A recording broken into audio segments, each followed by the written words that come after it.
জাতীয় হস্তশিল্প সপ্তাহ উপলক্ষে রাজধানীর পূর্বাশা মেলা প্রাঙ্গণে আজ থেকে শুরু হয়েছে 7 দিনব্যাপী হস্তকারুশিল্পের প্রদর্শনী মেলা।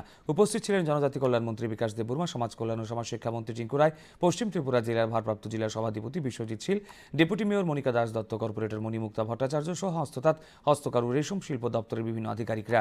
প্রদর্শনীতে রাজ্যের হস্ততাঁত ও কারুশিল্পীরা তাদের বিভিন্ন সামগ্রী নিয়ে অংশ নেন। এদিনের অনুষ্ঠানে বিভিন্ন সুবিধাভোগীদের টুলু কিটস প্রদান করা হয়। সারা রাজ্যের 1500 সুবিধাভোগীকে তা প্রদান করা হয়। মন্ত্রী বিকাশ দেববর্মা ও টিঙ্কু রায় গুণমান বজায় রেখে শিল্পীরা যাতে সময় উপযোগী জিনিস তৈরি করেন তার আহ্বান জানান। আগামী দিন আমরা যদি আমাদের গ্রামের মহিলাদেরকে যে স্বনির্ভর করে তুলতে পারি, এই আমরা আমাদের রাজ্য তো আমাদের শ্রেষ্ঠ ত্রিপুরা হবে এবং আমাদের যে ক্লাস্টারের যে কাজ করছেন যারা আর্টিজানরা, তাদের স্বাবলম্বন করা আমাদের উদ্দেশ্য।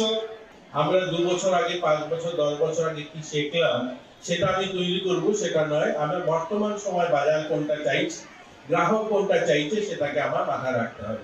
আমরা ইয়ং এন্টারপ্রেনার যারা, তাদেরকে আমাদের সামিল করতে হবে।